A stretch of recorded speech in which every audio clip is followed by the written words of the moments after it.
Très bien. Aouminoumbeka en flène et autres, je crois qu'Aouma Fli, Aoube, Aouka, Djemka, Mandidila, ni oui, émission jeunesse et développement, émission mini à Dabra Mali, Chifnako, Bella Djelenkama. Avec Sigiano, Sibiru, Sibirikadan, 17h, la Kataba, 18h là. L'émission, elle est thématique chaque semaine. En bé, Chifnaka Doweli, Anolube, Jetoumunaka, Babou Dota, Minkonana. Amejeka au konokuma nyafo en flebaro yana anga ni semaine babu orebe talike. Le scoutisme représente quoi comme discipline pour les jeunes ni oye aywa wale do yemenga ma chamata do mali kono pourtant aller faire bangera kabini santiama mais muna mali on ta don akabara re muyi scoutisme re muyi aywa chifinaka were kayeta jume ala abe muira chifinaka were la ni ala sonama ayi a dombra ngana wele a tigiw fana ayi wele u bina ɲɛfɔli kala min b'a to aw minnu bɛ k'an filɛ aw bɛ se ka fumali caman sɔrɔ scoutisme kan sabula ni maaw scoutisme a bɛ n'a fɔ dɔw bɛ ka kɛ fɛn wɛrɛ ye i n'a fɔ pionnier ou bien i n'a fɔ fɛn wɛrɛ nka min b'a to aw bɛ se k'a faamu kosɛbɛ min yɛrɛ don jɛmukan kɔnɔ miniti ɛri kelen bɔ ɲɔgɔn kɔ ni ala sɔnna ma aw bɛna fɛn caman faamu a la walasa ka se ka jɛmukan in ka kɔnɔkuma ɲɛfɔ ɲɛna kosɛbɛ an ye wele bila monsieur Mohamed Keita ma scoutisme kɔnɔna na ale de y'u ka commissaire général ye scoutisme en même temps il y a des associations des scouts et guides du Mali ale de y'olu ka commissaire ba ye an ka wele a nana an ka weleli jaabi an b'a fɔ k'a ka bisimila an ka kɛnɛ kɔnɔ salamu aleykum. Walaikum salam. Monsieur Keita, j'espère que vous allez très bien. Alhamdulillah. Très bien, merci. Il y a un wuli jabi a djarain. Et j'aimerais qu'on a fana amena jado fana iraola ni oui sekoni donc au tafanfla là. Yele ko tafanfla ni ala sonama teke basheka na me desesabla an chifna ka do wuli ali mayi abisa ka barala ko sobe.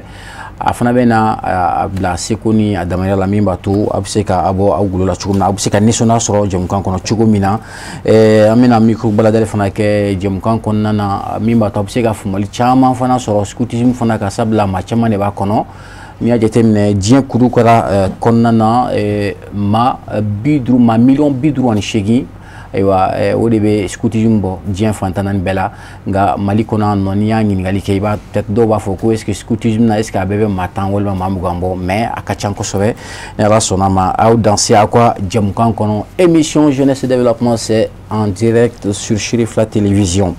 Alors on va commencer tout de suite l'émission avec notre invité principal. Il est l'unique invité de notre émission d'aujourd'hui. Il s'appelle monsieur Mohamed Keita. Il est le commissaire général de l'association des scouts et guides du Mali. Il y a son nom Dado, scoutisme na. Amba fotuguniku ibisimla kafoko scoutisme rei akasawabi ka fenchama élément akabara konnana ibisika irefana monsieur Keita. OK, alhamdulillah amba an lamevra an lajebara belajelen fo. Fɛn fɛn ka na Mali kɔnɔ ani Mali kɔ kan diɲɛ fan o fan an bɛ u bɛɛ lajɛlen fo. D'accord. Ka télé ɲɛmɔgɔw fo. Très bien. Ka télé tigiba yɛrɛ fana fo. K'a fɔ k'a y'an wele a diyara n ye. Ne tɔgɔ Mohamed Keita. Ne ye gestionnaire en logistique et transport. OK. Ne ye Mali scoutu bi ala ye ne garisɛgɛ ka bila u ɲɛma. Parce que Mali scoutisme ni an tun ye groupe ba saba de. Parce que ni ye Mali yɛrɛ scoutisme jateminɛ historique la comme peut-être kuma bɛna s'a ma. Inchallah. Scoutu sera Mali kɔnɔ a mɛnna. Bon mais bi k'a daminɛ depuis août 2021 ka na se sisan ma. Donc ne de bɛ commissariat kunna. D'accord, très bien. Et de a Nyamala. Donc, mais au fait, non, ni Nyama a fait un commissaire dit. Oui, bon, commissaire Soukoukacha, parce que l'équipe nationale de Bamboulou, l'équipe nationale Moron Chama, parce qu'il y a le commissaire à l'administration, oui, Moumbe, Anga Papioko, ni fait un bekuna, Anga commissaire en formation. D'accord. Parce que l'équipe nationale qui est composée de 17 personnes. Imam Bala, imam national, et aumônier national. D'accord. Parce que imam est Mounoumbe Mamadou Dine Fanfela. Donc aumônier est Mounoumbe Issa Dine Fanfe. Parce que scoutisme Dine Bereba. donc bi Mali kono o dineba fla o lebu yɛrɛ sɔrɔ scoutisme kono Mali kono chrétien en islamia chrétien en islamo so diɲɛ kono budaw b'a kono juifs b'a kono hali minnu tɛ diinɛ la fana minnu tɛ diinɛ la olu b'a kono d'accord mais ko kelen kɔni bɛ yen scoutisme yɛrɛ fondateur ka kumaw la n'est pas scout celui qui n'a pas de religion parce que scoutisme b'i dɛmɛ de ka se k'i ka n'i bɛ taa sira min na a b'i dɛmɛ ka se k'o développer i bolo de d'accord misaliya la n'i ye silamɛ a b'i dɛmɛ k'i kɛ silamɛ ɲuman ye n'i y'a sɔrɔ i ye chrétien fana ye a b'i dɛmɛ k'i kɛ chrétien ɲuman ye très bien parce que n'a nana s'a yɔrɔ ma i bɛn'a faamu d'accord scoutisme sigikunba dɔ ye an b'a fɔ ko a principe d'accord ça c'est de servir Dieu donc i dun tɛ se k'o kɛ k'a sɔrɔ i tɛ diinɛ la d'accord très bien alors n'an ko scoutisme il y a cogo min na i ye dɔɔnin fɔ a définition na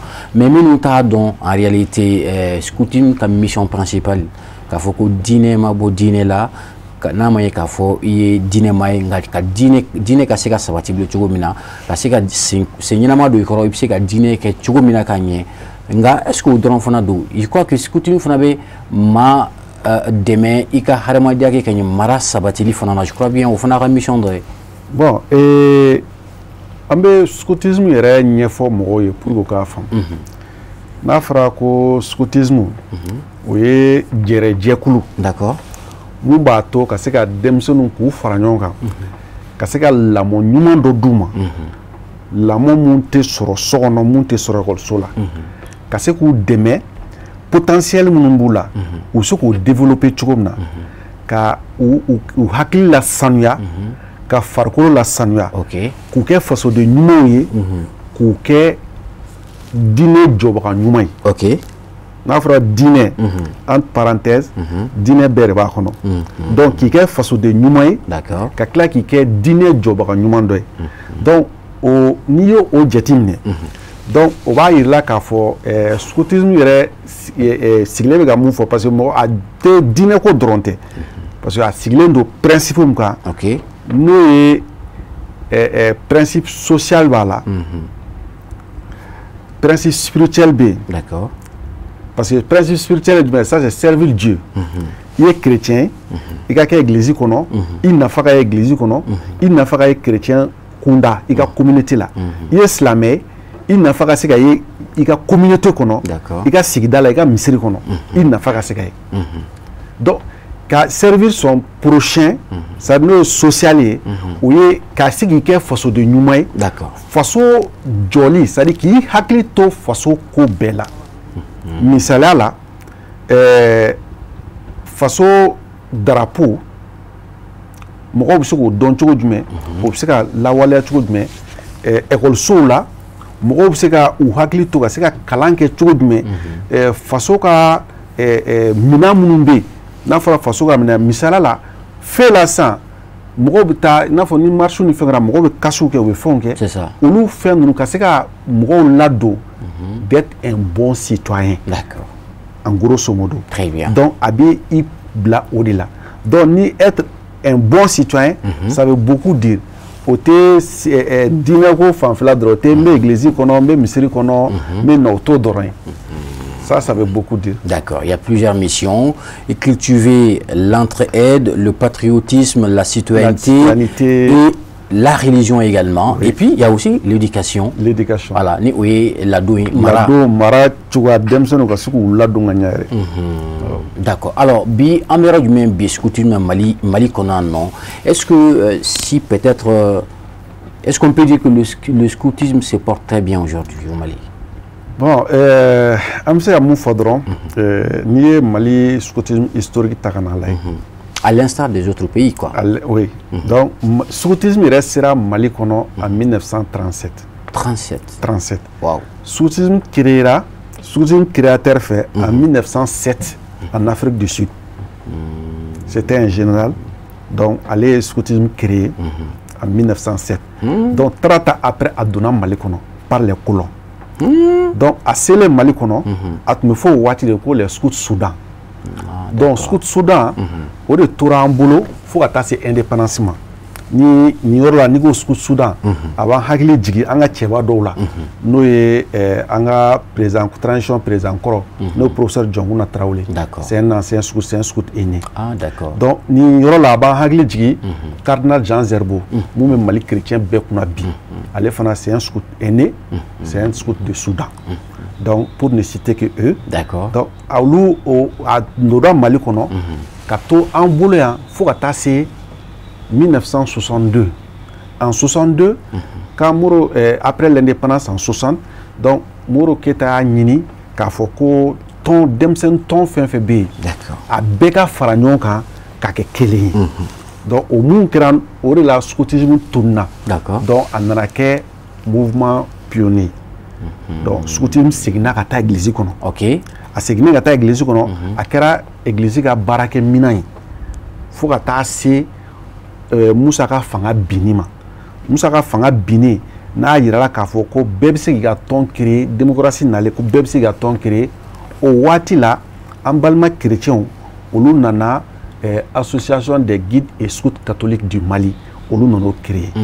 Donc quelques années après an balima sirakɔrɔkaw olu fana nana association des scouts laïcs du Mali olu nana o créer. Kɔfɛ a laban na olu nana kɛ Organisation nationale des scouts musulmans du Mali. Nga a nana ye k'a fɔ ni mouvement saba de tun reculelen don scoutisme ta fanfɛla la Mali kɔnɔ. Donc an nana se waati dɔ ma k'a fɔ an kan ka reconnu parce que le scoutisme aussi c'est une organisation mondiale. Donc attends, c'est un métier ou c'est une profession? C'est pas un métier, c'est pas une profession. Tout le monde peut être scout. Par exemple, moi, je fais mon travail, je travaille quelque part. Je suis responsable dans une entreprise, mais en même temps, je suis scout. Parmi nous, il y a des magistrats, il y a des éducateurs sociaux éducatifs. Ils ont beaucoup de... C'est-à-dire, c'est des...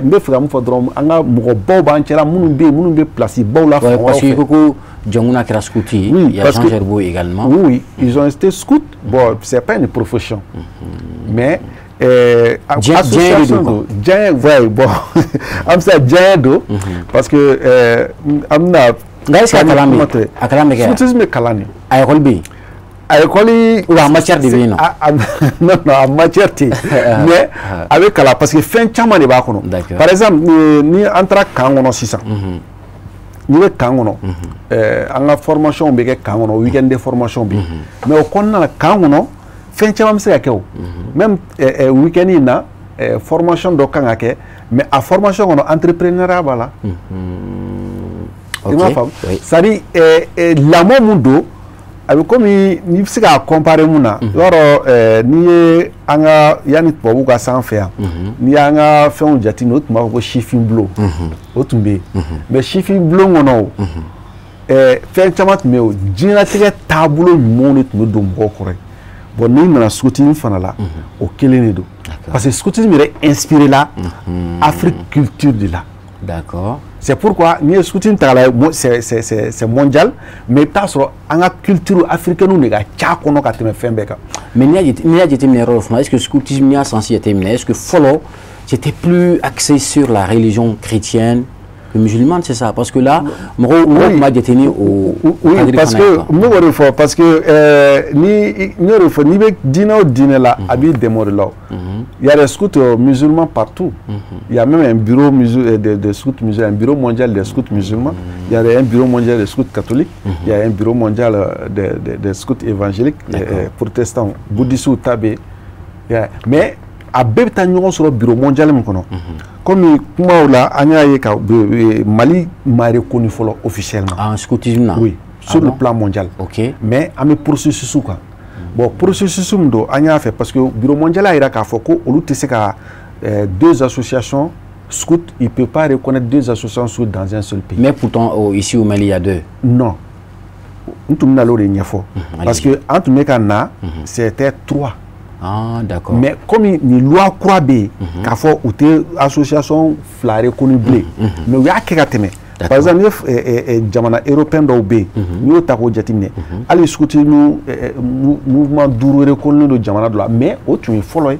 Mais si ça loi croit bien sur le bureau mondial fait, oui qu'à fois ou te surtout mouvement fila ko ni jamana kelen kɔnɔ il faut k'an ka jɛgɛ kelen donc o de kama nin bɛɛ fara ɲɔgɔn kan chrétiens minnu bɛ silamɛ côté la minnu ye laïcs ye mais olu ka laïcs il faut que an ka préciser olu ka laïcs tɛ an tɛ diinɛ la ye dɛ olu ka laïcs ye diversité de la région c'est à dire religion bɛɛ tun b'a kɔnɔ chrétiens b'u fɛ silamɛw b'u fɛ d'accord olu ta tun y'o de mais ale ka sɔrɔ anw yɛrɛ ka surtout musulmans fɛ yen fɔlɔ chrétiens dɔw tun bɛ yen ou quoi formation de musulman surtout catholiques fana fait silamɛw b'a kɔnɔ minnu y'u ka fɛn kɛ donc nin bɛɛ de farala ɲɔgɔn kan sa k'a kɛ kelen ye donc actuellement officiellement au Mali il y a qu'un seul mouvement l'association des scouts et guides du Mali o de reconnu o de taara papier de taara diɲɛ kɔnɔ o de bɛ ministère la o de bɛ fan bɛɛ fɛ pour que an bɛ se ka reconnu cogo min na donc c'est cette association qui regroupe les chrétiens, les musulmans. Les musulmans. D'accord. Toutes les sensibilités. D'accord, toutes les sensibilités. Voilà. Toutes les confessions religieuses. Toutes les confessions religieuses. D'accord, très bien. Donc, il y a des thèmes alibi et scoutisme là parce que en tout cas, au reportage ou tchamanké, au fond tchamanké, mais scoutisme t'es une afoko maradron. Est-ce que sur le plan humanitaire, social, au fait tchaman fanake? Ambe si ça une afo sans ambora kamunke. Nous opération Ramadani. Sungolo. Oracha. Opération Ramadan Jetine. C'est l'une des grandes activités de l'association. D'accord. Nina à 8e édition. Mais Adam ne ramène. Avec Adam ne douf na folo. Anga commissaire Habib Sawane. Lui le tara donation $. OK. Gabriel Touré là. Donc a idée soro k'a k'a fɔ est-ce que mɔgɔ minnu bɛna banabaatɔw kɔrɔ est-ce que olu bɛna se ka occuper banabaatɔ la suntigɛ mana se ka tila k'u occuper suntigɛ la olu bɛ sun donc c'est pourquoi an nana ka na ni hakilina ye k'a fɔ an ka taa dɔgɔtɔrɔso la n'o ye Gabriel Touré ka taa suntigɛ di mɔgɔ minnu bɛ taa banabaatɔw kɔrɔ walasa k'u ka suntigɛ ka sɔrɔ a ma kɛ ni gɛlɛya donc o mun nana quelques années après an nana an ka musokɔrɔba dɔ bɛ yen o nana proposer an ye ko munna ko circulation na accident ka ca est-ce que an t'o essaye donc o fana sɔrɔla ka fara a kan mais bi an bɛ don na ko bi a 8e édition Bamakɔ kɔnɔ dɔrɔn an bɛ point 10 de la ka fara Gabriel Touré kan les grands ronds-points an bɛ taa la pour que circulation bɛ se ka basigi cogo min na mɔgɔw kana girin k'u bɛ taa suntigɛ kɛ so mais en même temps région fana la an ka mɔgɔw bɛ yen an bɛ Kayi an bɛ Kucala an bɛ Segu an bɛ Masina Tombouctou Sikaso an bɛ Sevare ani Mopti région na donc nin bɛɛ la suntigɛ bɛ dilan k'a bila ka taa circulation na k'a bila ka taa dɔgɔtɔrɔso la seli don fana mana se ka sɔrɔ ka tobiliba kɛ ka taa n'a ye prison na ka taa n'a ye dɔgɔtɔrɔso fana la mɔgɔw b'u sigi k'an kɔnɔ yɛrɛ de donc n'i ye nin jateminɛ sisan nin activité humanitaire le volontariat don o de kama scoutisme kɔnɔ a b'a bɛɛ de regrouper on est volontaire on est des humanitaires aussi a bɛ hinɛ parce que là n'i ko k'a bɛ taa dumuni ni kasola dɔw ma o ye k'a fɔ o ye hadamadenya dɛmɛ dɔ de o ye hinɛ de parce que mɔgɔw bɛ ma mun faamu n'a fɔra ko karisa bɛ kaso la c'est pas forcément que il est fautif o yɔrɔ bɛ yen fo ka jateminɛ kelen filanan fana kaso kɛkun ye jumɛn ye o ye de walasa k'a tigi a tun bɛ kojugu mun na k'a sama ka bɔ la est ce que ka mɔgɔw fɔ sama ka bɔ kojugu la ka tila k'i b'o kɛ bolo kɔfɛ fɛn ye o tɛ se ka kɛ donc on est obligé pour que u tɔ ka bɔ a la k'a yira k'a fɔ mɔgɔw fana bɛ yen minnu bɛ k'u accueillir u ka b'u ka kojugu na u ka na an ka jɛ an ka se ka kow dilan ɲɔgɔn fɛ cogo donc obligatoirement an dɔw de don a mana kɛ cogo an ka sɔrɔ u bɛ kaso la an tɛ se ka baw la c'est vrai voilà d'accord sɔɔni an bɛna kuma di Habibou Sawane ma je crois que i y'a fɔ tuguni aw ka opération Ramadan a ye caman kɛ vous avez sillonné pratiquement toutes les 6 communes de Bamako mais yala an ka kuma di Habibou Sawane ma toujours an bɛ tila ka sigi e ma monsieur le commissaire. Est-ce que moi je crois que au niveau du scout au Mali, est-ce que vous avez un budget uniquement pour ça, pour des actions sociales? Je ne sais pas. Bon, on fait avec la chose, on a une cotisation parce que nous avons un compte en prédicat. Il y a femme. Donc on a code d'amener un cotisation. Ok. On a une activité monobéke. Bon, ni activité quelle activité caman cɛla Oracha ye activité kelen activité caman cɛla donc o activité minnu n'u bɛ kɛ n'a sɔrɔ n'an y'a budgétiser donc an yɛrɛ de b'a lajɛ fɔlɔ an ka cotisation par exemple ni kan don mɔgɔw an b'a fɔ frais d'inscription ni mɔgɔw b'u inscrire walasa an ka se ka o wari bila ka se ka baara kɛ mais o t'a bali mɔgɔ wɛrɛw bɛ yen ba ɲumankɛ dɔw bɛ yen minnu fana b'a ye k'a fɔ an bɛ ka baara min kɛ baara ɲuman don u b'a an dɛmɛ ni mun y'an dɛmɛ ni dɔɔni an b'o fana fara ɲɔgɔn kan mais en tout cas à 80% an bɛ compter an yɛrɛ de kan. Mais yala État ka dɛmɛ bɛ bɔ État ka dɛmɛ bɛ oui sabula aw jɔyɔrɔ ka bon avec notamment le ministère des affaires religieuses. Bon ani jeunesse de bɛ baara kɛ ɲɔgɔn fɛ kosɛbɛ. Sifinakaw. Oui. CNJ ninnu quoi. Ani jeunesse ministère de la ani centre national de promotion de la volontariat du volontariat ano CNPV ano le bɛ baara kɛ ɲɔgɔn fɛ kosɛbɛ. Donc olu kɔni bɛ an dɛmɛ san o san. OK. Y'a faamu. Financièrement, matériellement. Financièrement, matériellement, ou b'an dɛmɛ. D'accord. Mais en tout cas, n bɛ fɛ ka yɔrɔ min kɔni souligner dɔrɔn o ye k'a fɔ an bɛ activité kɛ le plus souvent a budget kɔni a daminɛ kɔni bɛ bɔ an yɛrɛ. Donc i n'a fɔ n'i y'a jateminɛ 100 da aw jɔyɔrɔ ye 80 la quoi. An jɔyɔrɔ ka tuma dɔw la activité dɔw la an jɔyɔrɔ bɛ se ka kɛ 80 la activité dɔw la i b'a sɔrɔ an jɔyɔrɔ bɛ kɛ 50 la dɔw yɛrɛ bɛ kɛ yɛrɛ n'a sɔrɔ waatiw ka nɔgɔn bon ni an ye ɲuman caman sɔrɔ i b'a sɔrɔ an jɔyɔrɔ bɛ dɔgɔ la. Très bien. Mais c'est que sûr an kɔni bɛ san bɛɛ kɛ activité la. Très bien. Donc an bɛna kuma di Abibu Sawane ma sisan yan'an ka tila ka sigi i ma k'i ɲininka yala n'a fɔra ko i ye scout ye i ye salarié de ye wa walima i ye volontaire de ye wa i ye kɛnɛrɛ justement vous allez essayer d'apporter d'amples informations par rapport à ça. An bɛna kuma di monsieur Sawane ma je crois que Sawane ça va? Oui, ça va très bien. Kodi basi t'i la? Je crois que tout va bien. Voilà. Donc on était ici une fois vous avez été ici pour représenter votre organisation sur ce plateau. Alors moi le faut scoutisme là akada oui au bet déterminer nous il s'y a donné une fois national du membre est là le fait que y scouti bon y scouti bi mal là alors chiffre n'a pas nous faire en fleur n'a qu'à dire au lieu qu'à qu'il y en a 600 et puis c'est que national du membre est là qu'à former bateau nous qu'à donc ah ça il est animé de joie aujourd'hui parce que là il est scout alors il s'y a mon effort au lieu mais qu'il a dit peut-être il va au joie faut à joie à expliquer à expliquer les fans à femme mais figa doit là pour que il se gagne parce que scoutisme moi scouti qui a tigiko à qualité de il va contribuer il va jamana joli là comme mesdames nous veut contribuer jamana joli là chogodi d'accord aller scouti créer le que moins que les dames nous m'observe contribuer au jamana joli là chogonna chef qui est à force en scoutisme qui est le principe dans le camp le devoir envers Dieu devoir envers autrui et devoir envers soi-même scoutisme chiffre là on me gagne numéro 10 on va faire scoutisme va me permettre de contribuer à jamana joli là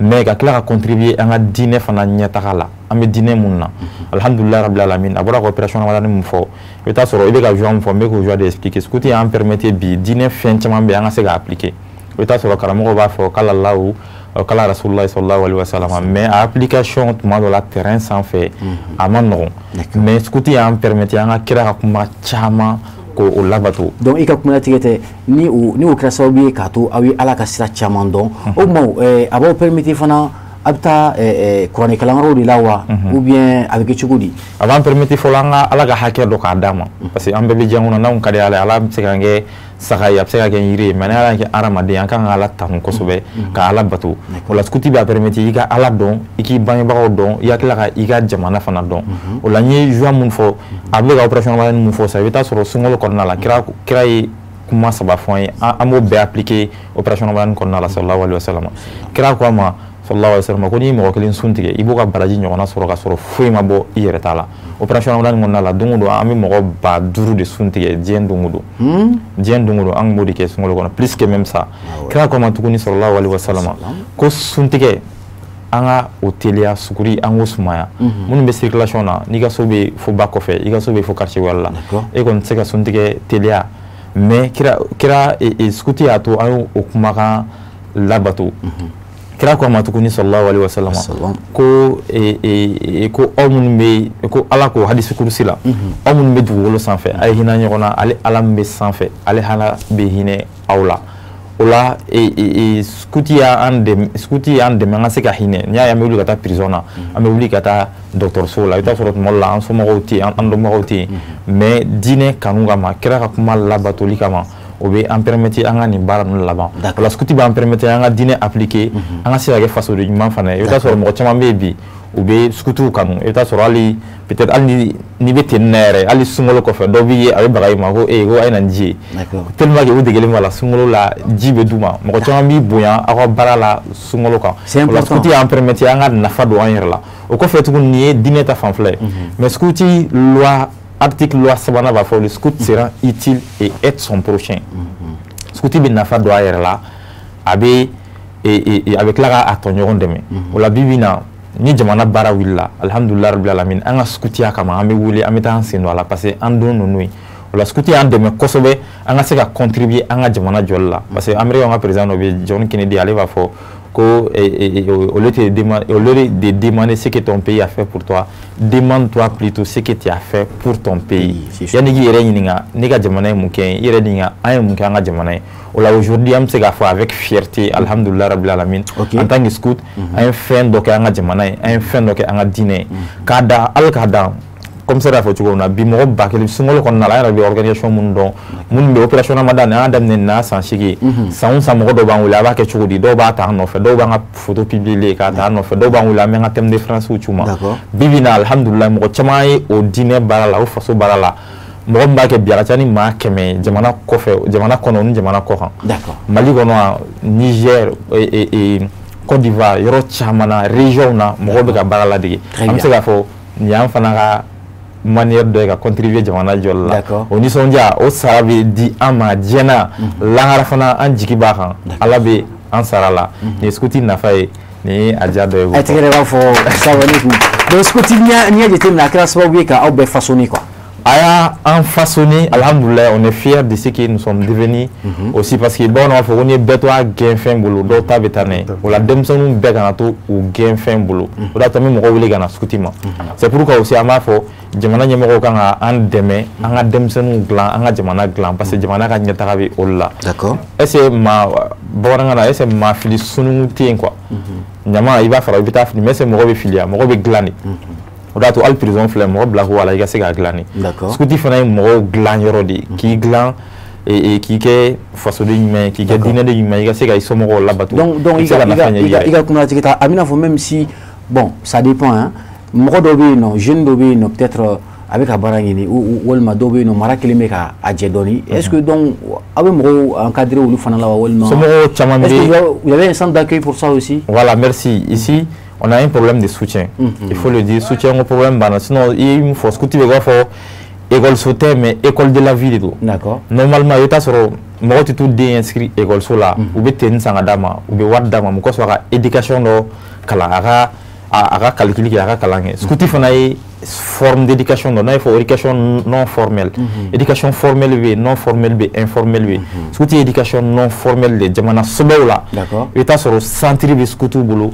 Centre de formation boulot. Week-end où on a ce moment où tout déinscrit. D'accord. Et où bien kalan l'adabou là. Où kalan où c'est qu'il y a des débrouillés tu comme la diangono. Où c'est qu'il ta ça dit nyalama yɛrɛ bɛ se ka affronter cogo min na u bɛ denmisɛnninw kalan o la k'u bila o situation kɔnɔna la c'est comme une école de la vie. D'accord, très bien. Merci beaucoup monsieur Sawane. Je crois que amu bɛ k'an fila ye caman faamu scoutisme na sa mais volet min ye an b'a ye k'a fɔ scoutisme na maa caman b'a la i n'a fɔ i y'a fɔ cogo min na ko silamɛw b'a la chrétiens b'a la musow fana b'a la mais comment est-ce que vous arrivez aussi peut-être à gérer ça parce que là avec nos dames nos sœurs aussi ce n'est pas facile olu ka scoutisme kɛ minnu bɛ cɛlasigi fana la k'a kɛ peut-être on aurait voulu que ka kuma di a dɔw ma non mais vous qui êtes en tout cas le commissaire sinon le président de cette organisation alors olu ka fɛn bɛ jateminɛ cogo di aw ni olu bɛ ka baara kɛ cogo jumɛn na au juste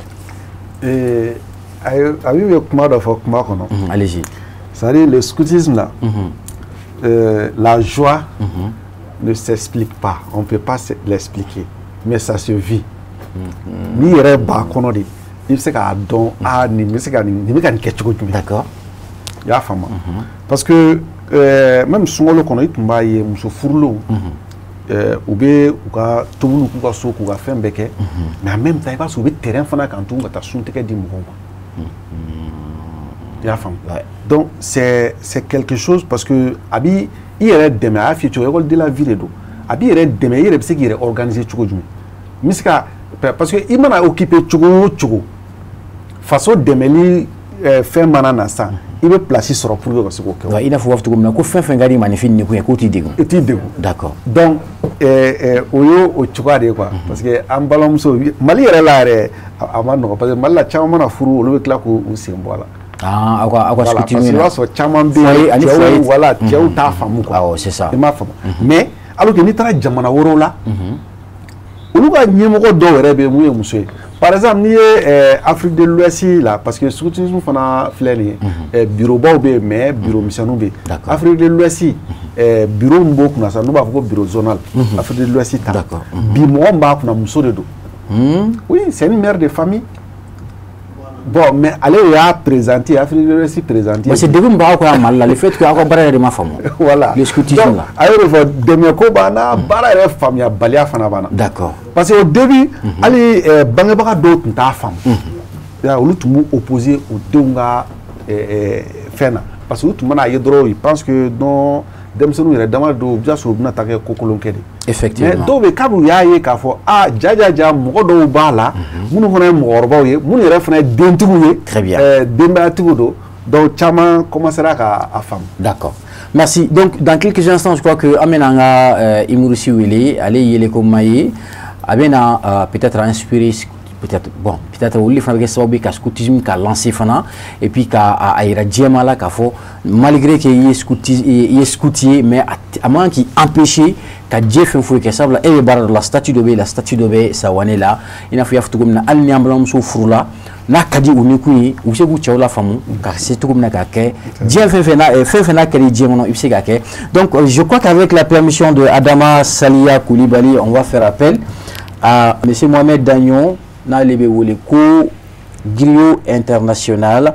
Il est artiste, humoriste et comédien. Je crois que Alebena Kana, justement, lui va venir également nous présenter ce qu'il a compris dans ce scoutisme et puis il va essayer de nous faire plaisir avec sa comédie. Voilà. Donc, bonsoir, bonsoir. Ça va? Bonsoir. Là. Merci beaucoup. Comment allez-vous? Ça va, ça va. Tu as bien. Tu as canal très bien. Bon, nous voyons là ça non. Au dos on est gina quoi. On faut que la fla là. Nezi. Là on est très bon à doré tare à faire un boulot quoi. Eh Mali kono ou bien Mali faut mo fa. Ah mais on a le bon sam nana. On demande on fait mais c'est ton fait moi. Tiens, mais ndama sa sire na fi mo so sa e mo so mo do mo to me. Akere na. E mo so to di.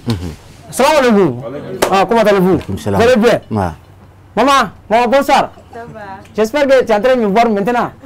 Je t'avais dit, ton enfant là, il faut être fier de lui. Dans les jours à venir, on se verra.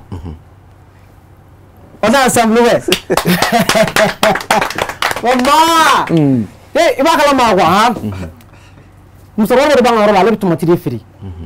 A tomate fri de fangabou. Mais voir kada tu me dis d'un bec. Et voir que nous sommes revenus. D'où on est pas répétition là. Premier point sans fait. On tâche de créer un combat quoi. Bon, le point sans fait. Dans le monde de sous-armement, on est là passer ça à dos. A contraire, t'as la sous là. A tomate. En allant dans un sous-armement, on a signé un baroula quoi. De amour la durant tâche de créer un combat. On joue le voit classe de femme beffet. Béguirlendo. Un balmi à durant. Nous devons faire son abord sous-armement qui confetti. Welcome mutu muta. Nous donnons de bon, nous donnons de bon, nous donnons de bon. I, qu'est-ce qu'on a besoin de le bâti? Bon, tu me donnes là. Fier, et le point sans le fier métier. Comme bien le bras de poche ou non. Quand nous nous qu'on a quelque chose de sans flop, boum. Tu me souviens de la que me bien la sous-armement sans de la sang. Parce que vous savez bien, parce que vous savez bien, parce que nous avons il est mis en bien, on monte du qui pour ça faire. Non, nous serons mango. Le bama que tu dis mais ah, nous devons aller voir notre chaque. Moi nous comptons à ma tango ni seulement. Oh, nous serons on déjà voir que des faire quoi. Ah, ouais, de là même problème de là. Il y a ça. De là. Non, j'ai un ami. Il m'a fait mal. Abi fait un chamang mais abi fait l'homme, fait mon manier quoi. Et regarde ce qu'il est en train de faire. Je m'en dis, ça dit, et voilà, tu es quand même là, tu m'as fait là. Donc, elle est dans la main, on est pas là. Non, maman, j'ai mon milari. e me ngache che ire bolu bolu masa ere ba kala mangache ya ifani babi so kana to so ko sugu masa yoro je ba la afi la woni fanne bagi ya dabo ga kumala ne ma fe woni ga sira tenela woni ko fo ite fa fe e che me ngache mo ko se ga de woni ga ko de yere la sa ere ba kala me ko di fani bai kan kuma sugu fo sa e ya kala ma ni ko me jogo la fe mo ne bia digital be mi ne fanne ba ko bo la sa wa so ne la fi ara o me ngache ire fa sa bal se e ba kala ma sano mo ko do na len do mali wono bi mun baga aw mo ko fasugu deme dem se ni ngon yere je ire na ko grigara be je dia ire ande re du no mo fasugu no wi no ngache bla pela sa mina ni finira de ça faut le me scoutisme voilà scoutisme ko do je na ni o ba mo scoutisme me du non ngache o bi ana lo kan an dem se ni deme an li te barala o bi do barala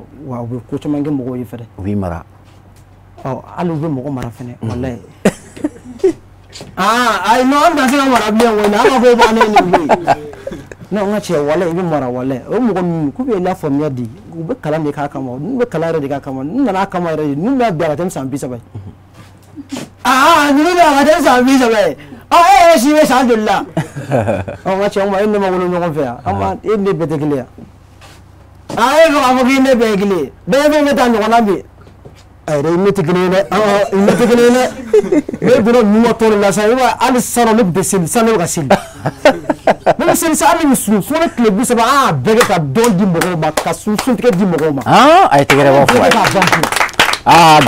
ça c'est grâce au scoutisme o kuma je ba wa ni mo na gu o doro ne ya no wa che mo gu do doro ne na gu e bere ko e be kele me do al mutu de nga wardi e al gije ma kerefe e to kala mo jo ba la ko borro ma da mi re da e ma ai do me jo ma ta borro war wa na ko shi to bare di go do ma a che la pela sa ai be e tu na sa ma kla sa li kitab kla do da ma mtane ku i wala ga ni wala no haram ya bi ndo ya bi blene merci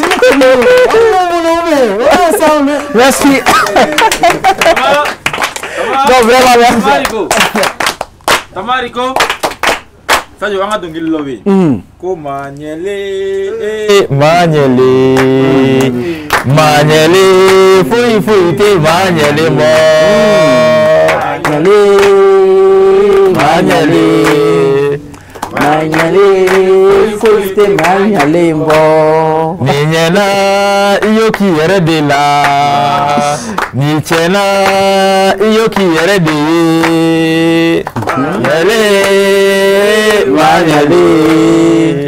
manyele fui te manyele mo la suti mo diki aminyon ambe tolo ambe yele aminyon diki ni dongili aminyon diki ni pratique chamay ni sonja ba konna la ko ba konna la mais dongulu fana sien fait ambe nyoron kala fer ni la comme c'est ni nyana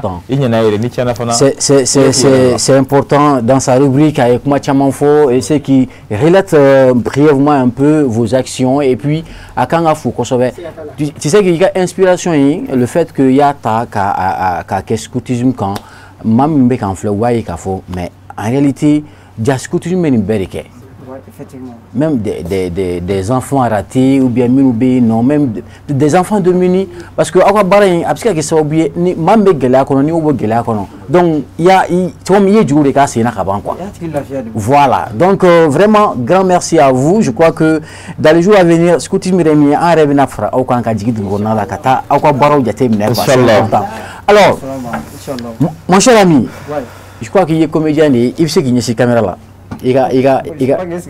oh non voilà donc il est comédien en même temps il est nourricier il est fin il est artiste mais et que l'entour ça va bon yoro ne fidinoro ne fe odoro ne sebe sono to wara de giro international artiste humoriste fentini son bambar fatini mo ngaba ne to ko mutila terebe ko mbala min fe ani bon fe da fa ni fa ni fa be shi tanga to ne fidinoro ne fe ta ne to ko doro ne jamu ma fiyo mais ebi comédie modèle du menege la jila a fa ne magu tout terrain il faut du men ma berege c'est bois quand ça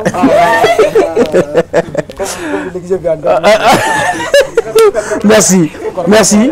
Vraiment, Ambifou. Merci beaucoup. Alaka, il est ni oye baraye, ni oye ikase kala kodon kosobe. Je crois que Allah qui demain et voilà, ce que tu me robes quoi doit être bien, ça doit ou les courageux jiginga ba. Donc il doit ou chama bangi nous fait. Hein? Donc absika doit ka interke. Monsieur Keda. Voilà, il y a un moment où il y a un peu de temps.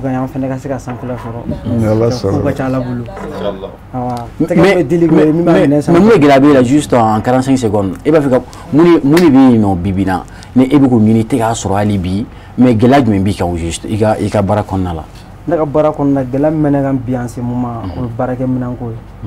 Barake minan. D'accord. An ne be tournage c'est un problème.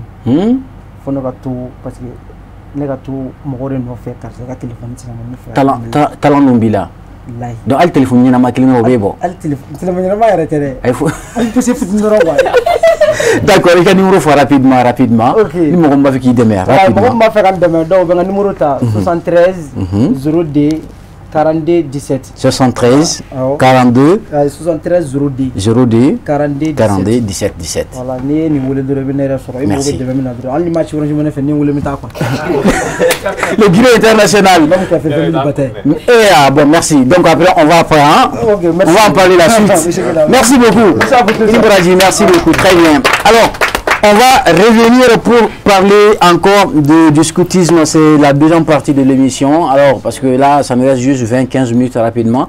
Monsieur Keita, je crois que Amba fait don, il faut savoir qu'il y a un football minakou, akabaran nous halibi au moko demela. Mais au moko moun deme modèle la halibi, je crois que akabaran il y a football minabe ministère de la Nyoronche, ministère des Affaires religieuses, ministère de la Jeunesse également. Alors, Absikamu appel fort. Et quel appel avez-vous à lancer à ce ministère? Le ministère nous faut follow. Parce que bien Mali Scoutu est bien faire la nyonka. Quand club kele wala sa anga se ka do bien tomba fanala. C'est grâce au ministère des Affaires, du ministère de la Jeunesse, Moussa Tayer. D'accord. Depuis nana, tiens là à Siro Beke. Ah oui. Mais ni yɔrɔ la an bɛ an ka églisew ɲɛmaa fana fo n'o ye Monseigneur Jean Zerbo ka tila ka au conseil fo à travers Makiba. Parce que olu de sɔnna ka kibaw di ɲɔgɔn ma. Mais quand vous dites le haut conseil également, ça nous fait penser également au leader du président de la fêtière. Oui, oui, c'est ce que j'ai dit, au conseil à travers Makiba. À travers Makiba. Donc, si j'ai dit à travers Makiba. Oui, oui, je vois. Voilà. Donc, ni à la jet, vraiment on m'a fait fin chaman là parce que à l'enfléchage tamboulot centre tamboulot bon ni jamana do la jet misala ni Niger la jet encore en 100 centre scoutu be Niger boulot radio boulot scoutu boulot ok donc vous be fin chaman boulot ni Mortan la encore en 100 centre scoutu boulot ni sans scoutu b'i bolo i bɛ se ka fɛn caman k'a kɔnɔ i y'a faamu i n'a fɔ a y'a fɔ Habibu y'a fɔ kuma kɔnɔ cogo min na denmisɛnninw fɛ jeliba bɔra ka yɔrɔnin dɔ fɛ je vais signaler juste un peu mɔgɔw y'a kɛ humour ye humour do effectivement mais leçon jumɛn b'a kɔnɔ san dɔw kɛra an taara Sibi mɔgɔ dɔw tun b'an cɛ la minnu tun bɛ ɲɛnaminima fɛnw yɛrɛ kɛ mais an bɛ bɔ yen waati min na ne yɛrɛ ko Habibu ma n ko ni an ka ninnu gɛn ka bɔ yen ale ko non ko k'u to yen n ko parce que je crains que u kana na tɔw contaminer mais u caman bɛ yen c'est à dire u tilala ka u ma kɛ i n'a fɔ an bɛ fɛ u ka kɛ tɔw ka kɛ cogo min na mais u kɔni ye sira ɲumanw ta quoi. Donc mɔgɔ dɔw bɛ yen fana minnu taara minnu yɛrɛ tun t'u bangebagaw bonya yɛrɛ fiyewu. U mamuso y'u ta k'u d'a ma an bɛ bɔ yen tuma min na an nana mamuso ye weleli kɛ k'a ye mun k'a mɔden na ne yɛrɛ siranna ne bolo ko kojuguba dɔ de kɛra mais a nana mun a y'an apprécier de a y'an fo de parce que ko a y'a ye k'a den changera o bɛ cogo min na o caman de bɛ ten i y'a faamu o bɛ Mali dɔrɔn tɛ o diɲɛ yɛrɛ bɛ ten diɲɛ su parce que n'i donna a kɔnɔ fɛn caman de bɛ yen misali la sisan ale bɔra a bɛ ka dɔnkili dɔ fɛ tan n'i b'an ka kan kɔnɔ sisan an ka kan kɔnɔ muso ni cɛya tɛ yen koyi. Tobili ni tobili bɛ fɛn sa sukanw de bɛ yen n'a fɔra ko sukan fɛn an bɛ tobili tour kɛ ɲɔgɔn na mais cɛmani ko ni musomani ko t'a la mais tant que i bɛ ka tobili kɛ i bolo b'a la i bɛ se o an ka sugutuw filɛ n'u ye ga don e ɲɛna sisan sa i tɛ muso ka dumuni kɛ bilen awɔ i m'a faamu mais o n'o ta bɛɛ c'est-à-dire mais o n'o ta bɛɛ an bɛ u dugala min na i b'a sɔrɔ u b'a tila u ni ɲɔgɔn cɛ de misali sa n'a fɔra ko ga turu bɛ e bɛ su kan min na sa ko ga turu b'o la i b'a sɔrɔ aw ka ca kɔnɔ quoi a bɛ se ka taa fo mɔgɔ ta hakɛ la dɔ bɛ bila o bɛ minɛn ko dɔ bɛ bila i b'a sɔrɔ u ta na san dɔw ta ye malo tɔmɔ ye a bɛ baara tila ni ɲɔgɔn cɛ cɛ ni muso de b'o kɛ cɛw ni muso a bɛɛ b'a falen de bon donc n'a ye baara tila ni ɲɔgɔn cɛ donc muso de bɛ tobi ɲɛ yira cɛw la sa ayi an bɛna mun f'i ye an ka sugutuw fɛ yen muso cɛw de b'a ɲɛ yira musow la i y'a faamu an de b'a ɲɛ yir'u la ne yɛrɛ filɛ nin ye ni ne ga don i ye inshallah mais fɛn dɔ de don i b'a dɔn a bɛ denmisɛnninw dege de quoi parce que du kɔnɔ il faut k'a ka yira de k'a fɔ cɛ baara tɛ yen muso baara tɛ yen baara y'an bɛɛ de jɛ ye tout à fait i y'a faamu donc an bɛ u fɛn de bon maintenant ni santé suguti b'i bolo ou bien a b'a tɔ dilan i bolo quoi i y'a faamu c'est important parce que là effectivement cogo min na Makiba an b'a ye k'a fɔ ale jijalen don a ka baara nin na kosɛbɛ sabula olu ka activité fɛn fɛn bɛ yen an b'aw ye nka hali ministère ka activité ninnu caman na an b'aw ye mais n'aw bɛ bɔ o activité ninnu na yala quota dɔ de bɛ d'aw ma wa bon comme il était question dɔ fɔ yanni an ka taa pause la n'i tun continue n'o ye an tun na ɲɔgɔn faamu ok anw ka baara a basé no volontariat de kan nin fɛn fɛn yɛrɛ nalen filɛ e fɛ yan dɔrɔmɛ ma di nin si ma volontariat mais volontariat don kosɛbɛ donc an ka fɛn yɛrɛ parce que i bɛ dege o de la tant que mɔgɔ i mana ɲuman kɛ cogo o cogo u b'a fɔ cɛ bɔ dan yɛrɛ bɔ de c'est n'i ye ɲuman kɛ cogo o cogo mais ni fɛn t'i bolo n'i y'a kɛ n'i farikolo ye o de ɲɔgɔn tɛ o donc sunkalo kɛra san ka sunkalo bɛɛ kɔnɔ sunkalo jour fɛn kɔnɔna la i t'a sɔrɔ point kelen na volontaire min bɛ mobiliser a ka ca ni mɔgɔ 30 ye o point Bamakɔ dɔrɔn point 11 o calcul kɛ i ka région fara o kan don o don depuis sunkalo daminɛ fo ka sunkalo ban bɛ ten san o san mais a kelen tɛ yen ko mun bɛ k'a fɔ k'aw ko dɔrɔmɛ dir'i ma bi ayi hali ni tilala an t'a fɔ k'i ni ce. Non, moi, effectivement, je vais vous dire. Mais an b'a ye mun na a ka ɲi yɛrɛ de ma parce que kelen a b'i kalan fɛn dɔ la o ye jumɛn a b'i kalan i ka se ka hinɛ mɔgɔ ɲɔgɔn na a b'i kalan walasa i ka se k'a dɔn k'a fɔ ko ja maaya de ka di donc a b'i kalan sacrifice la n'o yɛrɛ di ye c'est ça bon ni e bɛ nafa mun sɔrɔ o la ni wari dir'i ma i t'o sɔrɔ o la o an bɛ taa activité fɛn fɛn la dɔrɔmɛ taa ni maa cɛ n'i y'a fɔ an ye n'a sɔrɔ a b'a an bɛ se k'a sɔrɔ a b'a la quelquefois n'a tɛ yen n'a b'a fɔ bɔn tiɲɛ yɛrɛ la anw yɛrɛ filɛ bi ka gɛlɛn an ma dɔw b'a fɔ bɔn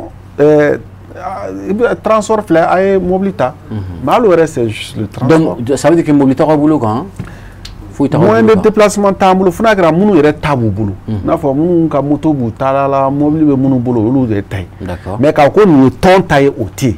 mais n'i bɛ service baara wɛrɛ la o est-ce que o tɛ impacter un peu aw ka structure min kan. bon non parce que aw ka fɛn ye fɛn dɔ de ye il faut avoir en tout cas la liberté il faut être disponible à tout moment quoi. oui a tɛ impacter mun na n'i y'a sɔrɔ sisan ko ko bɛ kɛ ko fo diyagoya ne de ka y'o bɛɛ la a bɛ impacter ne ka baara kan mais n'o tɛ i n'a fɔ ko dɔw bɛ yen sisan ani ne ka service réunion bɛ bɛn ne tɛna se ka to la mais o baara fana tɛ se ka dabila ko parce que ko ne ma taa o la o parce que an caya kun y'o de donc ce qui est sûr ni activité prévoira e ɲɛma e bɛ yen o e tɛ yen o activité bɛ kɛ. d'accord donc o la a tɛ se ka impacter. est-ce que journée dɔ bɛ yen nɔ min consacré la scoutisme kama.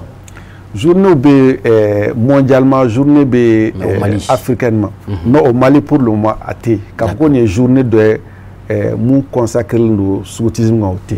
d'accord mais Afrique 13 mars o kɔni consacré len don scoutisme de kan. donc o tɛmɛna ka ban o tɛmɛna ka ban o ye Union africaine yɛrɛ ka résolution ye o tɛ Mali ka kuma o ye Union africaine résolution ye o de kama hali n b'a fɛ fana n bɛ n profiter k'a fɔ n'i ye scoutisme jateminɛ bi au monde, c'est le plus grand mouvement de jeunesse au monde. Au monde. Tchamamba fo. Groupement Tchama Mounouba fo le plus grand. En tate, parce que Ameka fo en taille de, on y rega classement. Il est fort fini. Car faut que jeunesse y fendo. C'est le scoutisme est le plus grand mouvement de jeunesse au monde. Selon les estimations, selon les 58 millions de membres. Oui, et 50, il faut que faire. Mali est lento la follow. Parce que voilà, pour le moment, on donne pour ça, on avance là. Mais on recoule la donne un nombre de femmes sur la pharaon quand tout. Très bien. Et puis on doit entrer jamana dama be munu be ka processus sur nous fana pharaon auto là. Très bien. Donc c'est pour te dire que dans le monde même, c'est le plus grand mouvement de jeunesse dans le monde. Très bien. Alors, ni ala ke a reconnu internationalement, est-ce que quels sont les avantages maintenant? Et na soroni scoutisme c'est ko avantage. Bon, avantage mun ba la, abato ani diema be kala nyona. O ekele. Flana abato ni formation di fon be fan wala fait. Abse ka tawla. Bon, ali sisa ame ko ke ka so amare reconnu parce que déjà am sera niveau na ou be ka antoi. Am ta formation fait be jamana obse ke.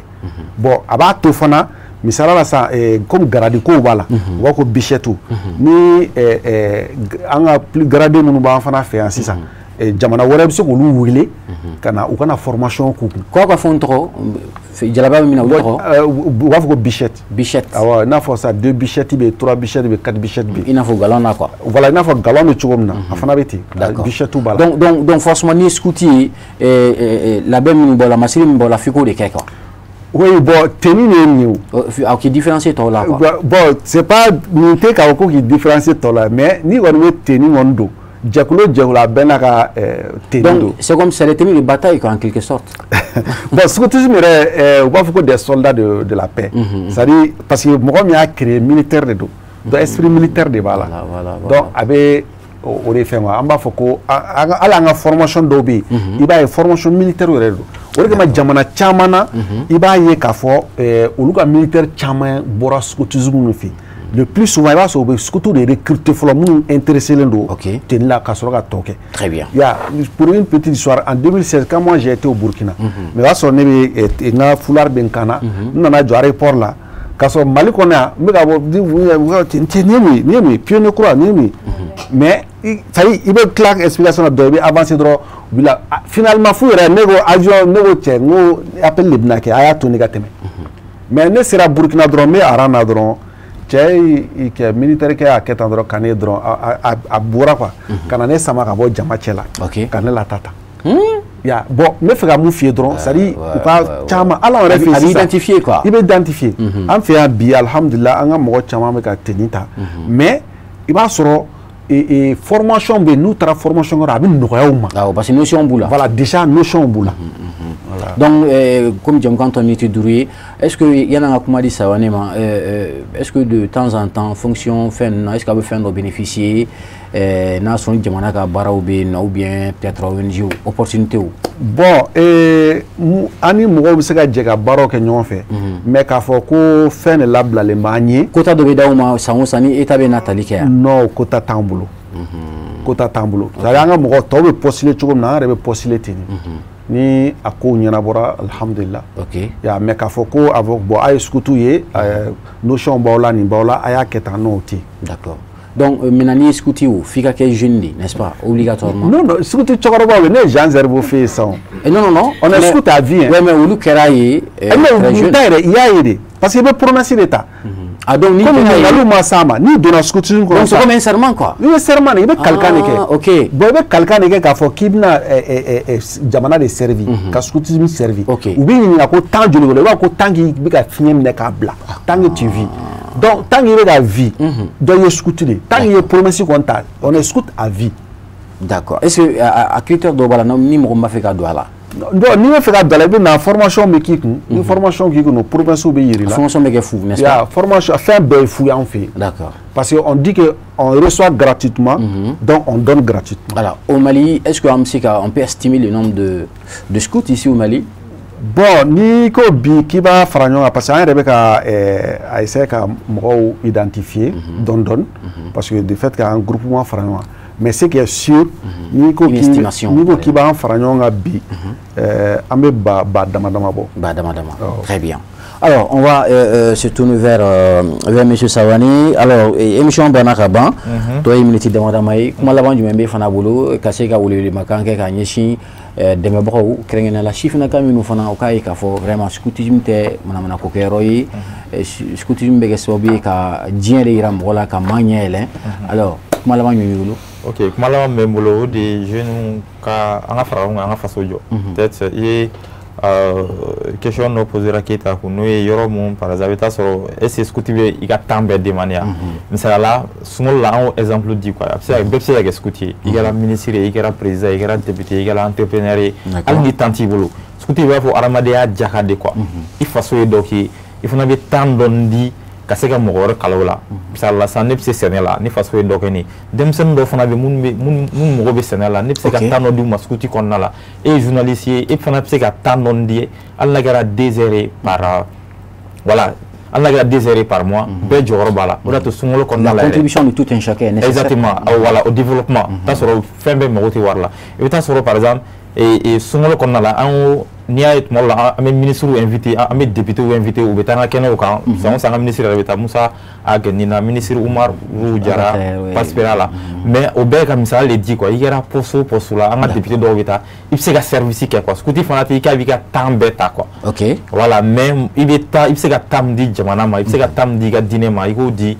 donyam bila iga se ga partager iga ka o jagai o la bepse ka do scouti la ame le kambla et odi ka fo et ko munuti sans rojuru ko la enfana amega ansiko ke peut-être ka scouti damne bi foka et kadamne scouti ki rationa foka damne sala un effort personnel chamange mais rodo bi antika se ni jamana nyemo ka demete parce que aya amansiko ke dongo un promesse d'état dongo kambi Numake, à m'écouter la CFA Dana. Très bien. Mais avec la fana faut demain casser niveau là pour que am se casser niveau de fana là. Très bien. Parce que demsen chama la soro. Merci beaucoup. Merci monsieur Sawani. Et comment quand nous faut je crois que ni ala sonama abc sero là odini scoutisme ka bara FM ni femi chama voilà. Alors, on va terminer avec vous monsieur Keita.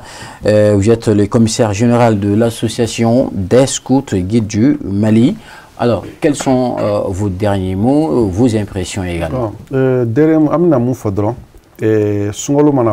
parce que l'activité activité est tout le monde. Sungalo be ba amna opération hajj fana damne o ye ka ijidenw ka ta maison hajj la ka ijidenw ka se ka o dɛmɛ non ku orientation ka yaso dɔw bɛna minan tali ka ka gɛlɛw ma quoi pour ka se ka mɔgɔw dɛmɛ quoi o fana baara bɛna kɛ bon n'an bɔr'o fana la an bɛna don an ka camps préparatifs ni fɛnw na c'est des activités qui se suivent durant toute l'année donc an bɛ mun kɔni fɔ dɔrɔn an b'a ɲini faamaw bɛ k'an dɛmɛ ministère bɛ k'an dɛmɛ hali bi an b'a ɲini bonne volonté fɛ u k'u bolo don an kɔrɔ u k'u bolo don an kɔrɔ i n'a fɔ an ka ɲɛmɔgɔ Jean Zerbo a bɛ to ka kuma fɔ ko ni Mali ye scoutisme faamu a bɛ scoutisme don ba la walasa a bɛ se ka fɛn kɛ parce que an mago bɛ Mali mago bɛ mun na bi Mali transition mago bɛ mun na bi Maliyɛnw mago bɛ mun na bi i b'a sɔrɔ scoutisme kɔnɔ parce que i bɛ diinɛ bɛɛ sɔrɔ a kɔnɔ an tɛ bila ɲɔgɔn na i bɛ diinɛ bɛɛ sɔrɔ a kɔnɔ an bɛ jɛ ka ko bɛɛ kɛ ɲɔgɔn fɛ donc c'est comme c'est l'image du Mali que les Maliens rêvent c'est le scoutisme donc an b'a ɲini dɔrɔn mɔgɔw ka u tɛgɛ don a kɔrɔ an bɛ se ka jɛ ka baara in kɛ ɲɔgɔn fɛ cogo min na an bɛ se ka jɛ cogo min na ka ko in dilan k'an bɛ fɛ Mali ka kɛ mun ye n'an sɔnna scoutisme bɛ se k'a ko ye. Très bien. Alors Demeta Fanfla là, je crois que c'est bon. C'est bon. Ok. Merci beaucoup, très ravi. Aouminu nana kananga kumoso kona djana ekosove. Je crois que folie aouli tayi. Aounana kana aouka barayoro nyefo mrawi maminu kunte scoutisme don ambeba meko scoutisme mais scoutisme reka bara fona kuimi ma chama muta don. Je crois que maminu yanfle ou chamaya don femindu. Shirifla Jibrani kani maminu maseka laje ni sibiri nyapseka laje intenendu 11h wati. Ambo befu dante folie mina. Alors ankui maminu wule kananga jemuka nyenamaya ni sibirido ena okuyi monsieur Mohamed Keita Ali commissaire général association des scouts et du Mali là merci infiniment aywa kasega kumayere ka asebe ka sangrota doni fana monsieur Abibou Sawane ale fana yi scout maye ale fana yi akilata doni franta kan kafra anga yele kuma kan ni ali Mohamed Danyon yi ni bebali doni griot international yi anana kana en nisonda kene kan aw minnu an ka public charmant ye a ye tɛgɛrɛ ba fɔ aw yɛrɛ kun merci infiniment ni ala sɔnna ma jɛmukan a bɛ se k'a sɔrɔ Chérif Jabaranin kan walima an ka plateforme bɛɛ sanfɛla la inchallah a bɛɛ ni ce aw ni baraji ala ka diɲɛ waati wɛrɛ yira an na